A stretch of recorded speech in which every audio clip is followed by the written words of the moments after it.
So this is the question, okay, in which says in thermodynamic cycle 1 mole of this is 1 mole, जो भी gas है उसकी मोल number of moles कितने हैं 1, okay. So 1 mole of, and another thing is monoatomic ideal gas is given, 1 mole of monoatomic, that means we have gamma is equal to 5/3, Cv is 3/2R, Cp is 5/2R, okay, this we are sure, and n is 1. This is the information from just first line of this question.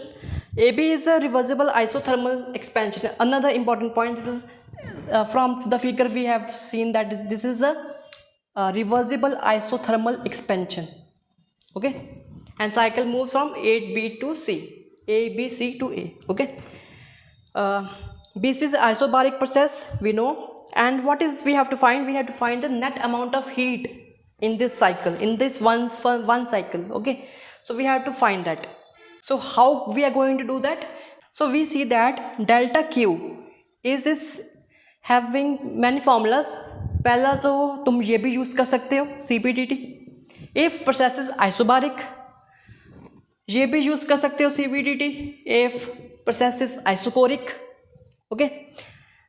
तो इसमें तो isobaric के लिए आ जाएगा, isochoric के लिए formula है, but for the isothermal के लिए क्या, आइसोथर्मल के लिए we say that it is equal to the work done for the isothermal process, because isothermal process you know that delta U is 0, so delta Q is W which is work done, and we can find, हम ढूंढ सकते हैं हमारा heat energy from the work done. CPDT is nothing but for this process isobaric from B to C, it is nothing but क्या आएगा 5/2R which is 8.314. this is Cp 5/2R, dt is -500. Minus क्यों? क्योंकि final temperature is less, तो final temperature minus initial temperature is -500, 300 minus 800, okay. And we have to add CVDT to this isochoric process. इसमें value put करनी पड़ेगी which is 3/2R, okay. And this is again 500, क्योंकि यहाँ पर again rise कितना हुआ, इसमें राइज हुआ, ठीक है. 800 minus 300 that is plus 500, okay.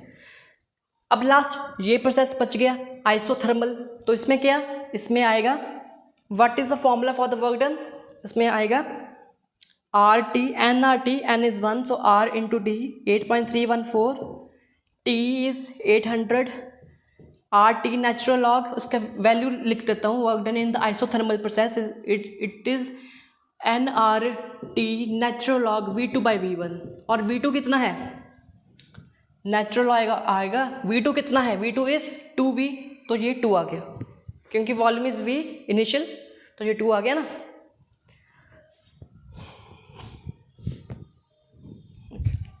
सो अगर इसको काउंट करेंगे, कैलकुलेट करेंगे, तो आंसर कितना आएगा. ये कैलकुलेटर से ही हम, it is better to do with the calculator. थोड़ी बहुत ये कैलकुलेशन तो कर सकते हैं, बट ये जो मल्टीप्लाई करना हुआ ये तुम क्या कैलकुलेटर से कर सकते हो, ओके. दिस इज अगेन 250, तो ये भी 0.693 होता है. तो कुछ भी नहीं करना, just do with the calculator and you will get the answer as, मैंने कितना निकाला था, मैंने निकाला था 452, हाँ दिस इज 452 आंसर, ओके. आ जाएगा इतना आंसर. अब this question is good question. इसमें क्या है, a trapped air bubble of volume V0 is release from the depth H. एक लेक है और उसकी डेप्थ H में, और इसकी डेप्थ H पे एक बबल है, okay, and it is released, ये अपवर्ड जाएगा, एंड जब ये अपवर्ड गया the volume of the bubble grows to 2V0. पहले इसकी कितनी थी, V0 वॉल्यूम थी, अब कितनी होगी, अब होगी इसकी 2V0, and the temperature of water and pressure above the surface of water remains constant, okay.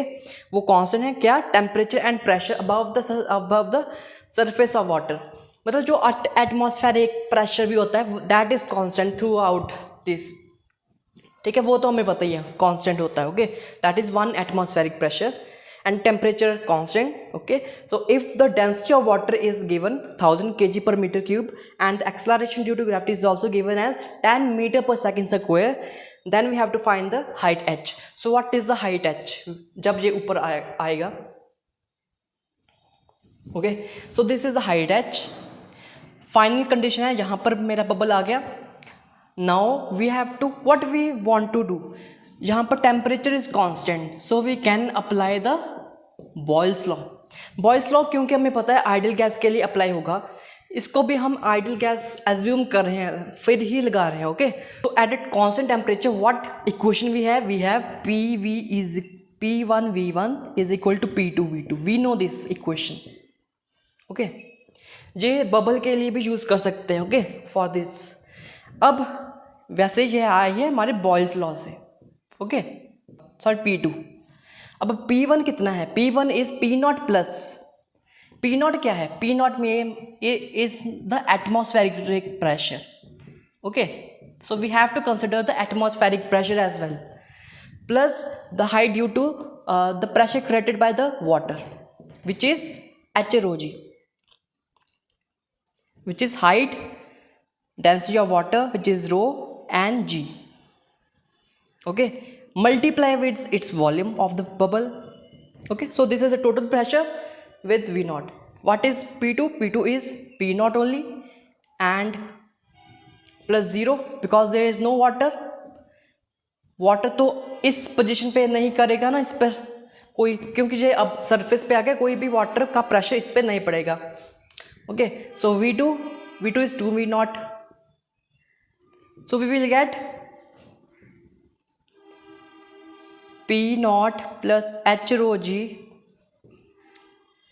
is 2P0. I will get here, मैं यहाँ पर कर देता हूँ. Okay, so this is P0 is HROG. So what is the answer? What is H? Okay, we have to find H. Okay, what is the P0?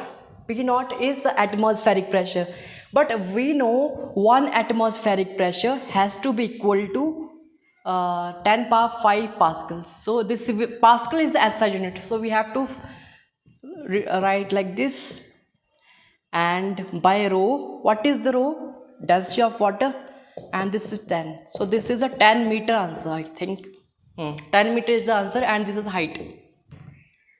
Okay, so this is height.